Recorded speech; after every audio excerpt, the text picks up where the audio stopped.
Bonjour à tous. Nous sommes aujourd'hui dimanche 21 avril 2024. Je souhaite partager avec vous l'expérience traumatisante que je viens de vivre dans ma pratique professionnelle cette nuit même à l'hôpital. Un hôpital de la banlieue parisienne dont je vais naturellement taire l'identification pour la confidentialité et la déontologie de ma profession. Je suis donc cadre de santé, infirmier, ingénieur de pédagogie en sciences de la santé et j'ai enseigné pendant 12 ans dans les hôpitaux en région parisienne. Cette nuit, pendant ma garde avec mes collègues, nous avons reçu un jeune homme qui nous a été amené, un jeune homme de 17 ans en âge et donc 16 ans et demi en moi, qui nous a été emmené par les pompiers accompagné de la police, dans un contexte de bouffée délirante aiguë. Au décours de notre entretien, ce jeune homme nous verbalise qu'il a complètement perdu la tête, qu'il ne sait plus qui il est, qu'il ne sait plus d'où il vient et où il va et dans quelle société il vit. Il nous apprend que cette situation qu'il vit, qui est traumatisante pour lui, et qui fait qu'il consomme des drogues très dures comme de la cocaïne, la source est que son père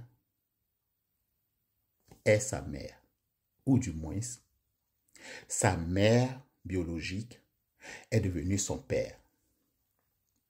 Au moment où nous continuons donc notre interrogation un peu éberluée, notre téléphone fixe, le téléphone de bureau, sonne et il y a une personne qui est au bout du fil qui se présente comme le père du patient et qu'il est en route vers nous pour la signature des papiers administratifs du fait du caractère, le statut de mineur de cette personne, de notre patient.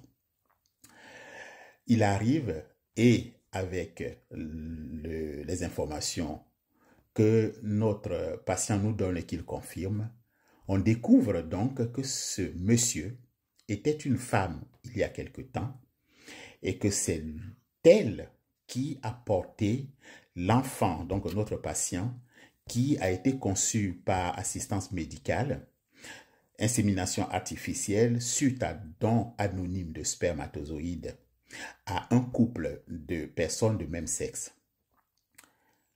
Donc, ce couple-là, ce monsieur qui est en face de nous, qui était une femme, vivait quelque temps, il y a 17 ans en arrière, avec une femme.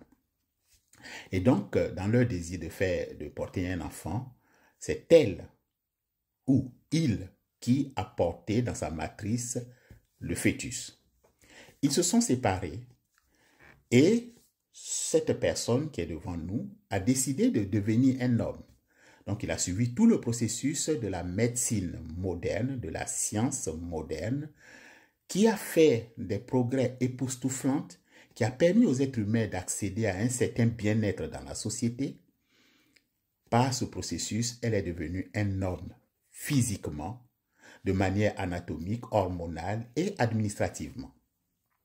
Sa compagne, sa première compagne, qui était la deuxième maman du jeune homme, est partie aussi se remarier avec un homme normal et a fait des demi-frères à ce jeune homme.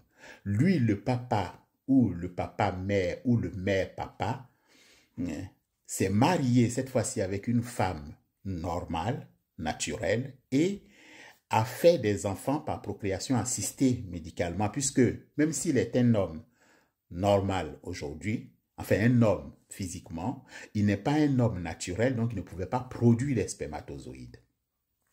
Voilà la situation qui a fait que ce jeune homme a perdu complètement les plombs.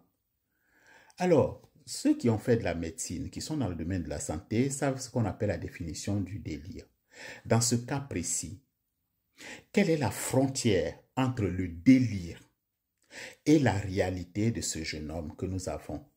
Cette expérience que j'ai vécue cette nuit m'a traumatisé. Il est actuellement presque 11 heures en région parisienne. Je ne suis même pas encore remis de mes émotions de cette garde-là. Je voudrais donc vous amener avec moi à une réflexion profonde, à une interrogation de notre conscience humaine, hein, la conscience profonde. Est-ce que la science, qui a fait des progrès énormes, qui a permis aux êtres humains d'accéder à un certain bien-être dans la vie d'aujourd'hui, est-ce que cette science-là, dans la société occidentale, et la liberté de cette société occidentale, la démocratie, tout ce qui s'ensuit, est-ce que nous devons l'appliquer de cette manière de liberté individuelle débordante dans la société occidentale? Est-ce que nous devons l'appliquer dans toutes les sociétés? Votre femme a le droit de vous tromper.